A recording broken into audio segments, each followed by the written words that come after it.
याकूब किंदी मुस्लिम फ़लसफ़ियों के काफ़िले का पहला राहरो। पूरा शहर उस वसी मैदान में उमड़ आया था और उस पर मौत का सख्ता तारी था। अचानक एक तरफ से खुसर फुसर की आवाज़ें आना शुरू हुईं तो सारा हुजूम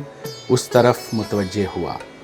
वहाँ एक बुज़ुर्ग था जिसकी दाढ़ी सफ़ेद थी, चाल में बला की मतानत थी और चेहरे पर वक़ार था। उसे मैदान की तरफ लाया जा रहा था। जब वो हुजूम से भरे मैदान के बीचों बीच पहुंच गया तो उसे घुटनों के बल बैठने का हुक्म दिया गया और जब वो सर को ज़रा आगे की तरफ झुका कर बैठ गया तो आमिल ने उस कोड़ा बरदार स्याह फाम चमकते हुए जिस्म वाले हबशी को आँख का इशारा किया जो 60 साला बूढ़े की पुश्त पर मौजूद था। उसने कोड़े को फ़िज़ा में लहराया। जूँ ही कोड़ा लहराने की मखसूस आवाज़ फ़िज़ा में बुलंद हुई, हुजूम पर दोबारा सख्ता तारी हो गया। मगर जैसे ही वो कोड़ा उस बुज़ुर्ग की पीठ पर पड़ा, उसके मुंह से आह की आवाज़ बुलंद हुई और हुजूम ने खुशी के नारे बुलंद करने शुरू कर दिए और ये जाबराना मेकानिकी अमल स्याह फाम हबशी के कोड़े की 50 जिस्म को उधेड़ देने वाली ज़रबों तक दोहराया गया। ये अबू यूसुफ याकूब इब्न इसहाक अल-किंदी है, मुस्लिम दानिश्वरों के काफ़िले का पहला मुसाफिर जो मजहबी कट्टरपन की अदम रवादारी, घटिया तंग नज़री और नंगे जबर का शिकार हुआ। अस्सलामु अलैकुम, आदाब। मैं हूं आपका मेज़बान खुरम सुहेल और आप देख रहे हैं प्रोग्राम किताबनामा। और ये कोशिश, ये प्रोग्राम, ये किताबों पर तबसरा हम करते हैं अपने चैनल फ्रीडम न्यूज़ के लिए और उम्मीद करता हूं कि हमारे इस चैनल की काविशें, कोशिशें आपको पसंद आ रही होंगी। तो लिहाजा अगर आपको हमारा काम अच्छा लगे तो ना सिर्फ ये वीडियो बल्कि इसके अलावा जो हमारी दीगर वीडियोज़ हैं जिसमें हमने मुख्तलिफ़ कुतब के जो है तबसरे किए हैं, उनको शेयर कीजिए, लाइक कीजिए, पसंद कीजिए, अपने कमेंट्स दीजिए और चैनल को सब्सक्राइब कीजिए ताकि आपको बर वक्त ये इत्तला मिल सके कि आप हमारा नया तबसरा आ गया है और वो देख सकते हैं। आज की जिस किताब का हमने इंतखाब किया है उसका मौजू फ़लसफ़ा है। जब हम फ़लसफ़े की बात करते हैं तो हमारे जहन में फ़ौरन से माज़ी में तो कुछ एशिया में या मशरिक़ में फ़लसफ़ियों ने काम किया, लेकिन अब मौजूदा दौर में जब भी फ़लसफ़े का ज़िक्र होता है तो हमें फ़ौरन से मग़रबी दुनिया की तरफ हमारा जहन जाता है। तो ऐसा क्यों है, ये एक तवील बहस है और ख़ास तौर पे पाकिस्तान और इंडिया जैसे ममालिक जो वजूद में आए तो इनके वजूद में आने के बाद फ़लसफ़े में कुछ ख़ास तरक्की हुई नहीं। यानी हमारे यहाँ ख़ास तौर पे अब इस वक्त 2021 में जो फ़लसफ़ी हैं वो मुझे ऐसा लगता है कि इस मुल्क में पैदा होना बंद हो गए। लेकिन हमारा माज़ी बहुत सुनहरा और रोशन रहा है और ऐसा नहीं है कि हमारे यहाँ फ़लसफ़े की रिवायत नहीं रही, बिल्कुल रही है और आज की किताब इसी रिवायत के बारे में बात करती है। ये किताब है मुस्लिम फ़लसफ़े का तारीख़ी इर्तिक़ा और बुक होम ने इसको लाहौर से शाया किया है और इसके मुसन्निफ़ ज़फ़र सिपल साहब हैं और इन्होंने किसी रिसाले के लिए अपने मज़ामीन लिखना शुरू किए थे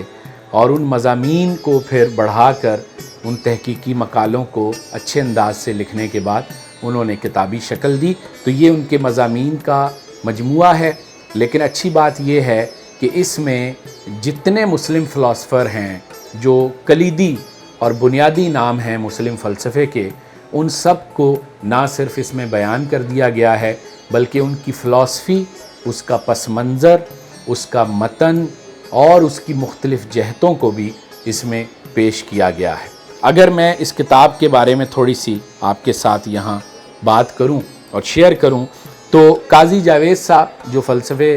के हवाले से उर्दू ज़बान में एक अहम नाम गुज़रे हैं, वो लिखते हैं कि ज़फ़र सिपल साहब ने कमाल किया है। कुरून वस्ता के मुस्लिम फ़लसफ़ियों के अफ़कार को उन्होंने अपने सादा और दिलचस्पी पैराए में बयान करके हम सब के लिए काबिल फ़हम बना दिया है। वगरना इस मौजू पर आलिम फ़ाज़िल लोग लिखते थे اور عالم فاضل ہی ان کو پڑھتے تھے۔ عالم فاضل ظفر سپل بھی ہیں، مگر وہ علم و دانش کو محدود دائرے میں بند رکھنے کی بجائے عام لوگوں تک پہنچانے کے جدید طرز احساس کے حامل بھی ہیں۔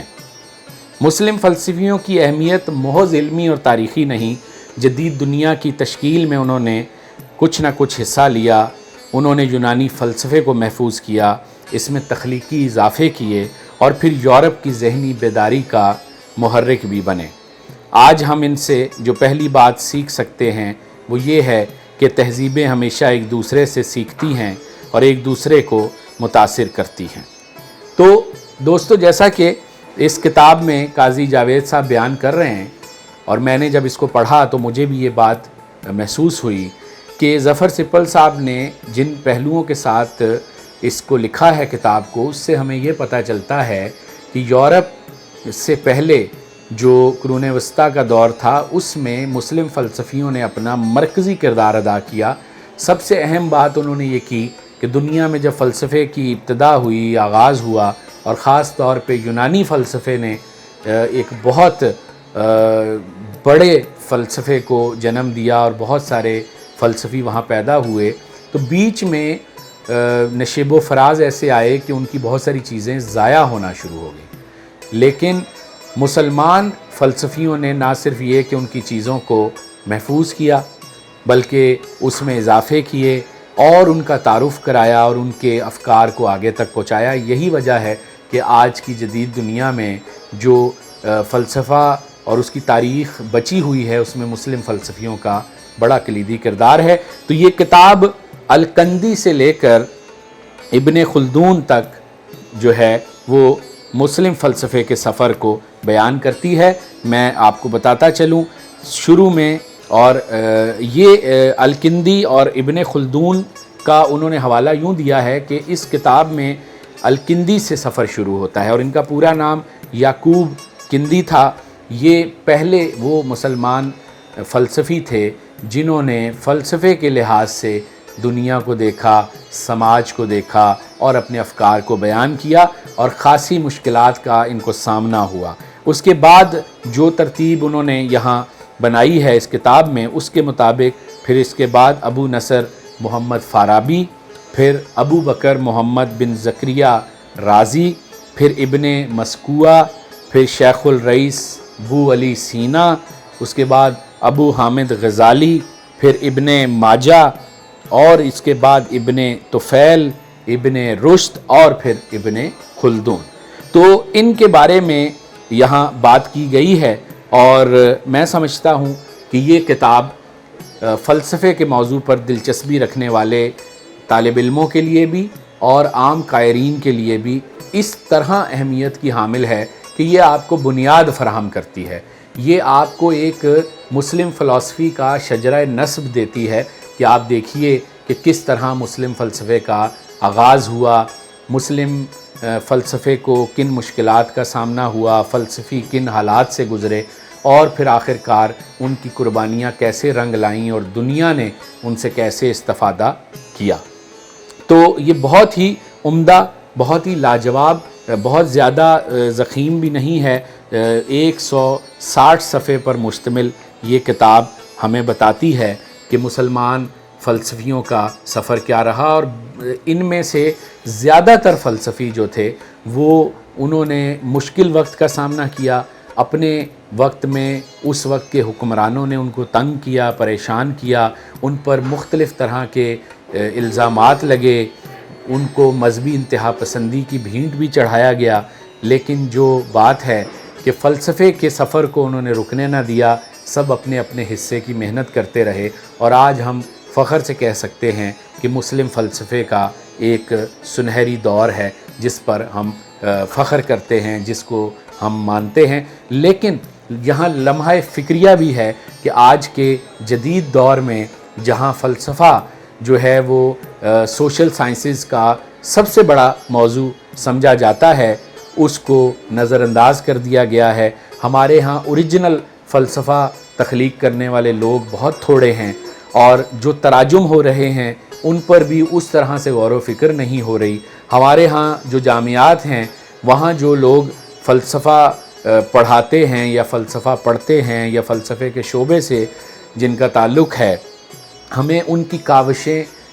मुमकिन है वो काम कर रहे हों, लेकिन अवामी सतह पर और अमूमी सतह पर हमें उनकी काविशें दिखाई नहीं देती। जिस तरह मग़रिब में चलन है किताबें लिखने का, डॉक्यूमेंट्रीज़ बनाने का, हत्ता कि अब फ़िल्म साज़ी में भी फ़लसफ़े का बड़ा रोल है और फ़नून लतीफ़ा के दीगर शोबों में भी फ़लसफ़े के नज़रियात को बरता गया है। हमारे यहाँ फ़लसफ़े के हवाले से बहुत ज़्यादा लापरवाही है और गफलत है। तो उम्मीद करता हूँ कि आने वाले दिनों में यकीनन फ़लसफ़े के मौजू की अहमियत भी होगी और इस तरह के जो लोग हैं, ज़फ़र सिप्पल साहब जैसे, जो इस मज़मून को आम फहम बनाने के लिए अपनी कोशिशें करते रहे हैं, इनके जो कोशिशें हैं वो कामयाब होंगी और एक आम आदमी ना सिर्फ फ़लसफ़े की अहमियत को समझेगा बल्कि उसको परखेगा और उसकी नज़र से दुनिया की दीगर चीज़ों को और दीगर मौज़ूआत को समझेगा। तो नाज़रीन, उम्मीद करता हूँ बुक होम की छपी हुई इस किताब से तबसरे से आप इसका मतन, इसके माख़ज़ात समझ गए होंगे। तो ये पढ़िए, इस किताब को पढ़ के ये आपको अंदाज़ा होगा कि फ़लसफ़ा सिर्फ़ मग़रिब की मिरास नहीं थी बल्कि ये एशिया की मिरास भी रही है और हमने भी बड़े बड़े नाम पैदा किए और ये वो नाम हैं जिन्होंने मग़रिब को फ़लसफ़े की दुनिया में सहारा दिया, लेकिन आज उन्हें याद करने वाले कम हैं। लेकिन आप जहाँ कहीं भी चले जाएं, तरक्की कर लें, ये याद रखें कि फ़लसफ़ा एक ऐसा मौजू है जो आपके अंदर की सोच की तहों को खोलता है, आपके दिमाग को रोशन करता है, आप ज़िंदगी को और अपने अंदर की दुनिया को, बाहर की दुनिया को, यानी मादी और रूहानी दुनिया को बहुत बेहतर तरीके से समझ सकते हैं और अमल कर सकते हैं और उसके ज़रिए से नई जहतों में ज़िंदगी के नए मानी आश्कार कर सकते हैं। इसी के साथ मुझे दीजिएगा इजाज़त। उम्मीद करता हूँ कि मुस्लिम फ़लसफ़े पर इस किताब का तबसरा आपको बहुत पसंद आया होगा। इस उम्मीद के साथ कि मैं दोबारा हाज़िर होऊंगा और किसी नई किताब के साथ और फिर आपसे इस पर बात होगी। अपना बहुत ख्याल रखिएगा। खुदा हाफिज़।